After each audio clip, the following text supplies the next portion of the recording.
Welcome back to the Barrel Talk Podcast. We are back with another episode. This is 142, joined with Connor Carsons and Nick Gwynn, both on the call today. How we doing? Good.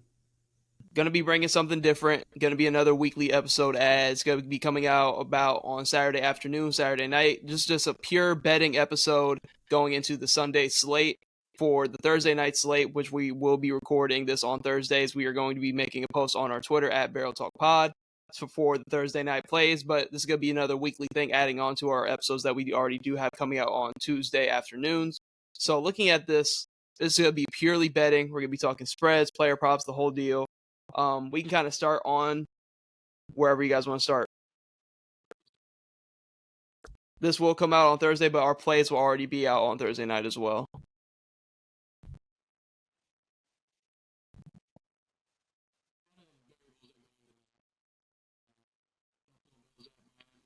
.5 spread. Do you guys like the spread, or do you think it should be more?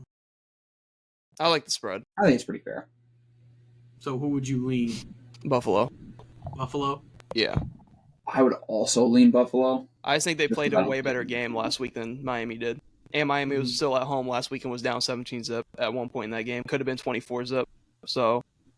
Yeah, I mean. Tua was 1-6 against the Bills in his career. And Josh Allen is 6-0 on Thursday night. Yeah. A lot of things by a lot of variables.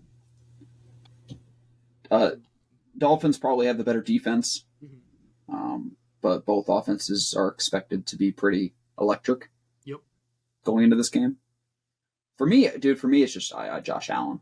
Josh Allen is the factor that makes my decision. The Bills. So then, what do you like about Josh Allen? Do you think his passing yard's going to go, or do you like his rushing more? So I took the combination yards, so I have over 285.5 passing plus rushing yards. Okay. Just in case, because I think going into the season, I said I think he's just going to be the whole offense. Mm-hmm. I think it's going to be pretty similar to last week. I think he'll spread it around to a bunch of different receivers, and then run when he has to. He's not scared of it, obviously. Yep. Very heads on against defenses last week and all of last season, so that's what I expect to see. Yep. So I had two plays. These are the ones that I looked at this morning. The ones I liked the most. FanDuel has a profit boost, or 50% profit boost that I was able to use on it. Just gotta throw in a unit on it, a little. It's like a unit and a half, but I like James Cook rushing a lot. I know Miami has a better D-line and everything now, and their defense is pretty good. But I don't think that they're going to get away from the run game. I think the run game's still going to be there for Buffalo. And I like James Cook a lot. 57.5 is the line right now as I'm looking at it. Or what I got it at. The line is actually at 59.5 now.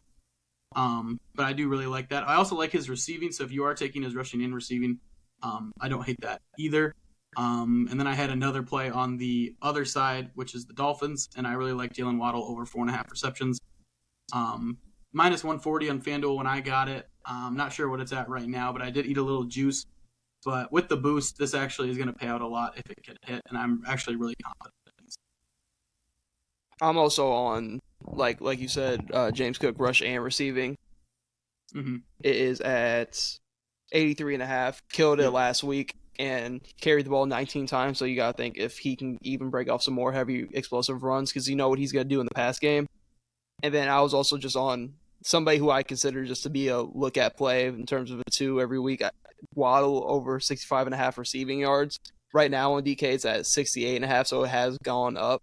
Mm-hmm. But with how much, and I feel like Miami could be down in this game at some points, I think Waddle could still hit. Really competitive game. Mostert's hurt. Achane's banged up. I think they're going to probably stick to the passing game. I think that's a good pick. Mm-hmm. If you guys had to pick one pass catcher from Buffalo, who would you guys be looking at? It's just very hard. This is like a weird game I would like. For Buffalo, it's very hard because you're looking at Dalton Kincaid and you're like, okay, 45 yards. That's what's on FanDuel right now. You don't think that's that bad. He just had a really bad game. Maybe it's a bounce back spot here. So I don't think it's a crazy bet if you take his yards. Mm-hmm. Keon Coleman scares me. I almost like his catches more than his yards. His yards is also 45, but I feel like he could catch some random slants and everything. Maybe for not that many yards, but he does maybe get a bunch of catches. That's only 4. I mean, and it's minus 122. So, but I also, That's pretty for the good. Barrel Talk lay, I really did like James Cook catching. I think James Cook over 2.5 could be a mortal lock. I don't know if I'm gonna. Now that I say that, I have to put money on it. But I think Right. that's the one. I'm probably not gonna use it in the lay, but I probably will sprinkle that later. I really like that. Gotcha. I think it's just Keon Coleman. Mm-hmm. I mean, I'm I agree. always somebody that is like looking at the kind of like the interviews and everything else because Josh Allen said he was going to get him more involved after their game this past Sunday. So I want to say I'm going to believe that. Mhm. But you know who's like so sneaky because I think Kincaid is low key a trap. Oh, just a little bit because the line seems like in the middle of low and high. Mm-hmm. Like Dawson Knox is just going I to knew catch you were that gonna one say it. pass. Like I he's knew just going you to were catch that one pass for 13.5 yards. It's going to happen. And when it hits, I'm going to laugh because like he's just good for that 1-2 catches a game that like gets that first down or whatever. I'm not going to throw bread on it, but I'm just saying like that's probably going to happen. But the pass catcher to go with is Keon Coleman for sure. I was looking at like how many snaps people were playing, how many routes. Keon Coleman and Kincaid were definitely playing the most snaps. I think they were both around 90%. Mm-hmm. Those are the two guys I'd probably be looking Yeah, at. I also did see that Keon Coleman played a lot of snaps. Yeah, his usage is definitely going to go up as like the games go on. Mac Hollins is also really interesting at 16.5 because he just played a lot of snaps, did a lot of blocking. He didn't run as many routes. So like, but if they like him blocking a lot, if he just, carves out a real role in the offense, you never really know if he needs to be running routes. 16.5 is obviously a super low line. The only thing that's tough when it comes to like the Bills pass catchers, it's like Josh Allen drops back. It's like he gets that one read, and then if he doesn't really like that one read, there's chances where he's just out of the pocket. Right. And he's just gone. That's the only thing that makes me a little bit concerned with some of the Bills is just because him progressing through the reads, like maybe there's like Curtis Samuel's lines at 16.5. He's probably not even looking that way at all. Right. Like he's just looking to scramble like after the first read, which he obviously has the ability to do and make explosive plays, but that's just another thing to really look at with Josh Allen. Mm-hmm. But So, I only had that's those two probably plays. all we got to say about the Thursday night game. Yeah. I got a handful of player props, handful of game props for Sundays, and then I got a future that I'm kind of looking at. Ooh, okay. So we can get into that later, but we can start out with the player props. Whoever wants to start for the Sunday slate. I have to do some more studying for the Sunday slate. I'll probably just tweet out whatever I like and probably just tag the Barrel Talk thing. Because I was really only looking at this game tonight, so I'll probably look at more stuff closer to the games. You go ahead. Yeah. So I was looking at Tony Pollard rushing yards. He got majority of the snaps last week. They're playing the Jets, who we just saw the Jets get absolutely killed in the run. Obviously, the Titans' O-line is not like the Niners. I can understand that. But with Tony Pollard getting majority of share over Tajay Spears, I think he can kill this prop, especially with how bad that Jets run defense looked.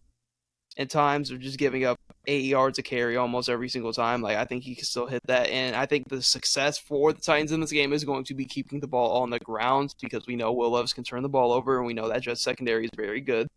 So I think the success for them is going to be Tony Pollard just getting them chunk plays if they can. And I think this line could easily hit. Now me saying this and putting it into one of my plays, Tajay Spears is going to get 80% of snaps for some reason now compared to last week. So you know how betting is. That was my one play for that. Just Tony Pollard over 51.5 rushing. It's at 51. Mm-hmm. Yeah, that's actually not that That's bad. bad.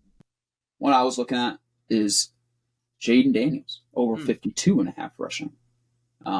Going against the Giants at home. Giants, we all know their really only strong part of their team is their D-line. I think they're going to get pressure. Washington's O-line proved to be not great last week. Jaden Daniels was pretty much running for his life. And as a rookie, he's doing a lot of that, just looking for one open receiver, and if he's not open, just running. And I think 52 is a little bit low. I think the books are still kind of reacting to how he's going to be playing in the NFL. and how defenses are going to be reacting to him, I still think that line's just really low. Yeah, I mean, you already know what he can do with his legs. So I mean, doing it against a bad defense makes. What did he have last week? He had 88 rushing yards last week with 2 touchdowns. Yeah, which is crazy. So he really is getting to that point. But I don't know. It could hurt him and it could help him. Is this a Terry McLaurin game? Like, I hope. You know what? As someone who has him in fantasy in 3 leagues, I really hope so. Yeah, I mean, like if you're looking at receiving props for this game, like it's almost like a sick thing to look at, because like you're just looking at 2 quarterbacks. One of them is just terrible, and then the other one is just very young. And I'm looking at Terry McLaurin, who played a lot of the snaps last week. He just wasn't getting very involved. Obviously, I'm not just watching Commanders games, so I don't actually know if he was ever open or not. But I mean, 50 yards for Terry McLaurin seems very low for him. He didn't get a lot of time in the pocket, and Terry, to be fair, Terry runs a lot of down the field routes. Mm-hmm. So if you're not getting a lot of time, you're just not going to be able to connect very much. Yeah, I remember I did see he had a throw near the end zone that they just couldn't connect on. That would have been a touchdown. That game is very. I probably won't touch anything in that game. That game. Okay, receiving wise, God, like I would just lean Terry McLaurin, maybe Austin Eckler, since it's at low at 20.5. He could just get a random screen that goes for 25 yards. But yeah, those are just leans. I'm not really past his rushing, which is the only thing I'd be confident on. And honestly.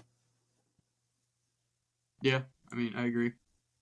Another one that I had was Aaron Jones, over 49.5 rushing yards, absolutely killed this line last week. And with the way we were using him, I think this is free. I think this is going to easily hit. You could even tack on the rush and receiving, which I could pull up right here, which is going to be 73.5. I like the rushing more so. I know it's against the Niners, and they did a really good job against Breece Hall, but I think that there was kind of a lot of predictability in that Jets offense. You just knew exactly when they were going to run the ball. But I think Aaron Jones, he killed the Niners last year in the divisional game when he was with the Packers. I think he's going to have a day again against this Niners team, who pretty much seems to struggle against Aaron Jones with how he does rush and being a receiving threat as well. So I like his over 49.5 rushing. Mm-hmm. And Vikings also have Sam Darnold, so I think they kind of lean more to keeping the ball on the ground. So I can see Sam Darnold being not pass happy. I think the game is going to be a lot closer than people think, especially early on. I think Aaron Jones could kill this line. Yeah, I mean, Aaron Jones, he rushed for it was 6 or 5 games in a row over 100 yards during the playoffs. Mm-hmm. I know that Packers O-line is very good, but I mean, the Vikings O-line isn't like a super huge downgrade, so I think he'll still be fine. And obviously, looking at the Packers game, it looks like that the Packers need Aaron Jones more than he needs them.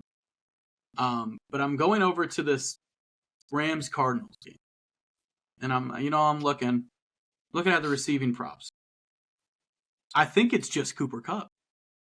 Has to it be, doesn't right? matter. I don't think it matters what it is. It's 85 right now. I think I'm gonna take that with Puka being out, them still having Colby Parkinson, who's not an insane tight end, but he's not Tyler Higbee.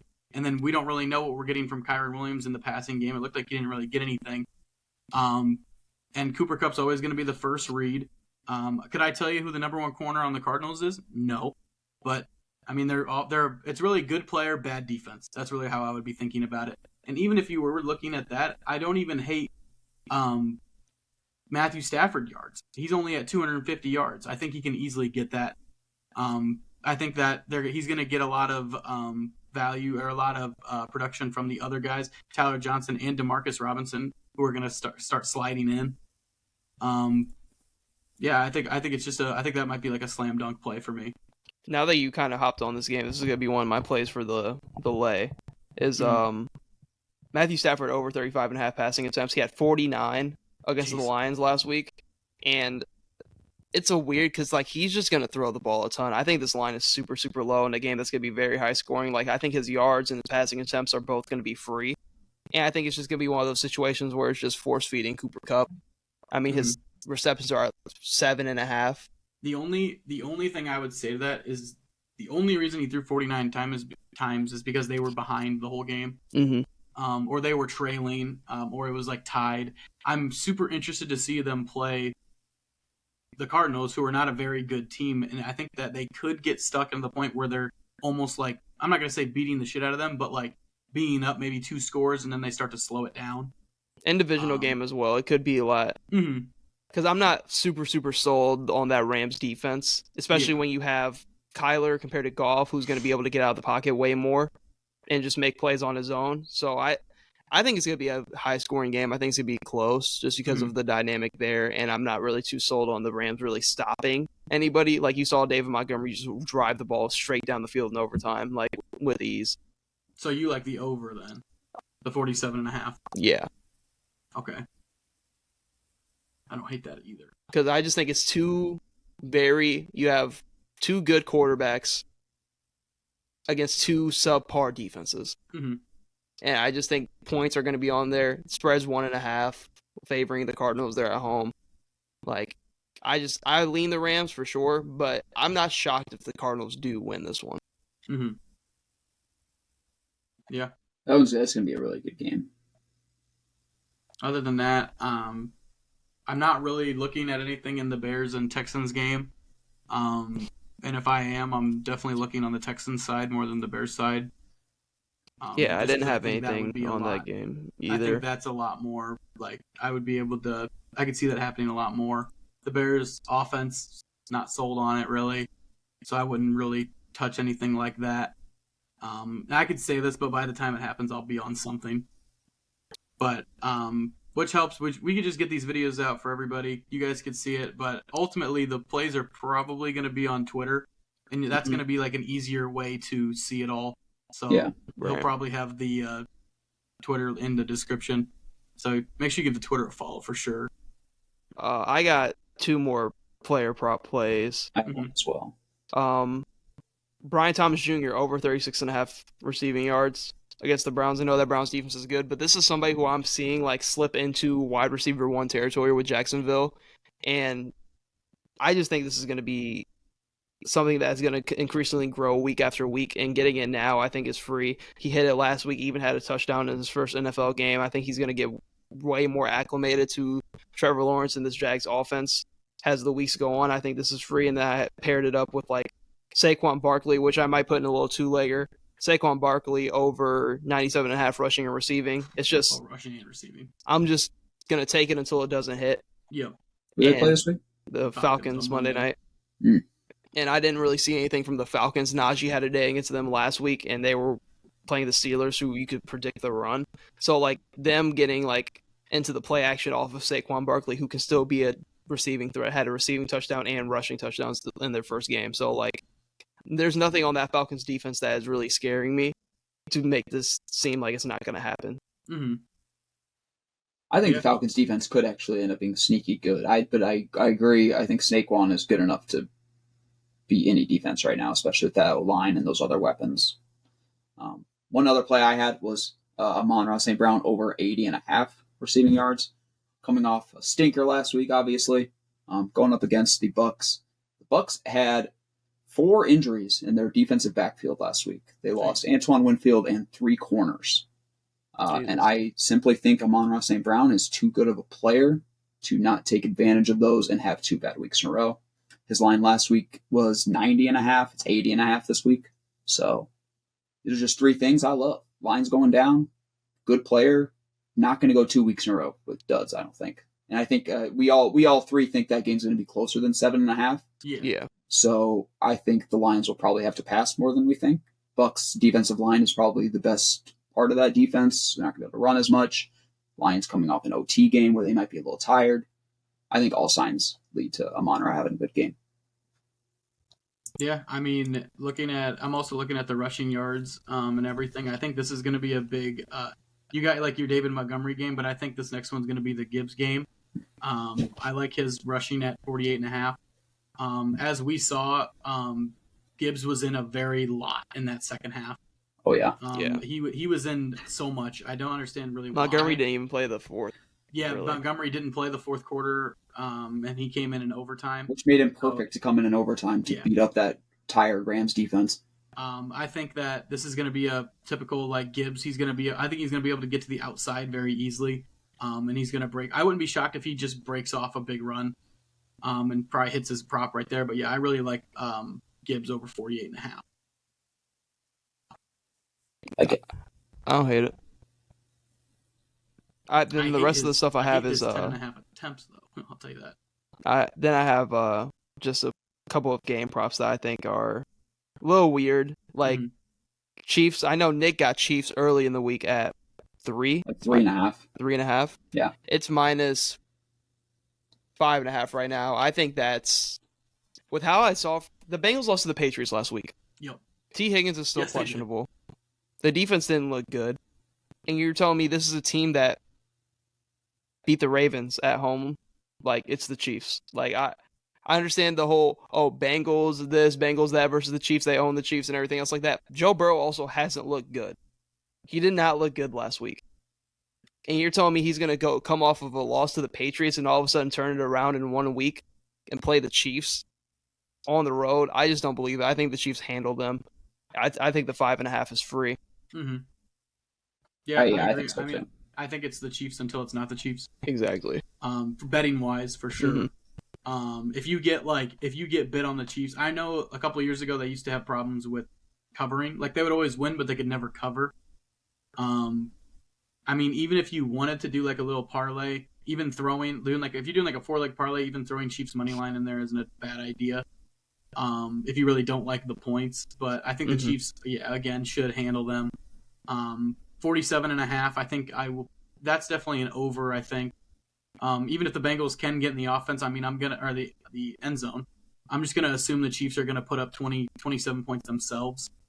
With that Bengals defense not being as good as it is, and the Chiefs offense looking at the best it ever has. So I think that's not even a terrible spot to take an over. Yeah, I don't hate that either. Do you want me to keep going with my game props? Yeah, you might as well. Another one I had was Saints and Cowboys over 47. Yeah. Two teams that last week proven they could just put up points. I just think the Saints, I could see the Cowboys giving like Kamara getting in there one time and maybe Olave gets in there one time. I think the Cowboys do cover that 6, but I think it could be a little bit more high scoring, especially with how good the Saints offense did look. I know it was against the Panthers, but they looked really in stride from start to end of the game. And I think the Cowboys at home opener for them, like I think they're due to put up at least another 30 ball. Like I think they could clear the little 47.5 that it is at. Yeah, I think that line is definitely a little low. Maybe you get screwed on the Saints not scoring very much. I think the Cowboys are a lock to cover -6. Mm-hmm. I think the public is a little bit overreacting to the Saints, which the line keeps moving. It's at 7 now. 6. Yeah. So I don't know. I like that over. I think we're, again, like you said, a lock to score 30 points. Yeah. Then I had Steelers -2.5. I just think this is going to be a interesting situation where like the Steelers just continue to just win stupid games against them. They're playing the Broncos. With how that defense performed against the Falcons and Kirk Cousins, who have a way better offense than the Broncos do at this current point in time, I'm looking at it as you have T.J. Watt against a rookie quarterback against a subpar O-line. I just think T.J. Watt's going to wreck the game like he did against the Falcons, and I think the Steelers get away with one where they win by a field goal. And I think they can cover this. Another one I had was Seahawks money line against the Patriots. I even like the Seahawks spread. I think the Patriots come back down to earth after beating the Bengals last week. And I think the Seahawks at this current point in time are just playing better ball overall than the Bengals. And I think they can take care of them. I like the spread and money line there. And then my last game prop was, you guys are gonna hate it, but oh, it's awful. I already know. 8.5 is so many points. Vegas is gonna cover this. Oh, I already put a bet down fading you there. No, I got the Ravens -8.5 easy. No, Raiders are gonna cover this with the problems I saw from the Ravens O-line. I think they cover this. That's insane. That's gonna be that's absolutely insane. That's gonna be my dumbass bet of the week. Yeah, I will not be touching that game. They're going to cover the 8.5. Crazy. And that's all I really have for the game props. The only other thing I did have betting wise was a futures bet. What do I have? I got a little 3-leg parlay. Okay. Jets money line. Okay. Wait, what? Jets money What was line? that? Yeah, Jets money line, Chargers money line, and Colts -3. Okay. Colts -3 is a lock. Malik Willis starting at quarterback, I just think is going to be a little rough. You just got there too. I didn't know you just got traded there a little bit ago. Yeah, not too long ago. So I think that is going to be a little rough to watch. And this Colt, man, Jonathan Taylor rushing. We didn't mention that in the player props. Big JT game. I will be indulging probably Sunday before the game starts. Yeah. Big JT guy. All of the picks and plays will be out on our Twitter either Saturday night or Sunday morning anyways, if we add some or take some off. But we're just using this episode to kind of talk through plays. The only other thing I had was a futures bet, which, looking at it now and kind of looking at the Falcons and how they played, it's at plus 240 right now for the Bucs to win the division. So when I'm looking at this, I think the Bucs really do have a chance to win this game against the Lions. And then you're looking at the Falcons losing to the Steelers, 0-1. They play the Eagles in Philly. With how they looked, I think Philly still handles them. So they're starting out 0-2, and then they go and play the Chiefs next week in Week 3. So they can really start out 0-3, while the Bucs can kind of get a little headway to win the division. And I think getting it now, because I feel like if the Falcons lose this game on Monday, I think the Bucs will jump to the favorite to win the division, and getting it at plus money right now could be a snag. The Saints could also be kind of pushing that line because I think there's a little bit of public belief in the Saints after that. Obviously, 37-point win. I think getting it now is going to be interesting because if the Cowboys just kill the Saints, again, the Bucs end up beating the Lions, lose, and the Falcons lose, then it gets real interesting. It goes like what 150, then you lose all your value. So I just think that's just one of the futures I was looking at because I was looking at the Falcons schedule. We were all high on the Falcons, but looking at them, I think it's going to take them a little bit longer to catch stride. Especially with Kirk coming off the injury. It also doesn't help that they're playing like a really tough defense against the Steelers in Week 1. It's like the worst defense. TJ Watt just decided to fucking take the game over. Like, he's literally a game changer. And the Eagles D-line is good, but they don't have a TJ Watt. Or anything. So I think he'll be protected a lot more. And I think he'll be able to. I think that'll definitely be an over game. Because I think both defenses and both secondaries, I'm not gonna say they're gonna get torn up, but they're definitely gonna get some yards taken on them. Yeah. But Eagles at home, I don't see the Falcons going in there and beating them, in my opinion. And then they got the Chiefs in Week 3. That's just a tough skid that they're on right now. And where's that game against the Chiefs at? They're playing on primetime again. That's next Sunday. They're at home. But I don't know. That's kind of really all I had for picks just based off this slate. I think there's a lot of interesting games and spreads. But you guys want to wrap it up there? Yeah. Sure. Thank you guys for tuning in to the Barrel Talk Podcast. Like I said, all of the picks and plays will be on our Twitter/X on Saturday night, Sunday morning. Stay tuned for all of those. Go drop a follow there. But that's all we have. Thank you guys for tuning into the Barrel Talk Podcast. Hope you tune in to future episodes.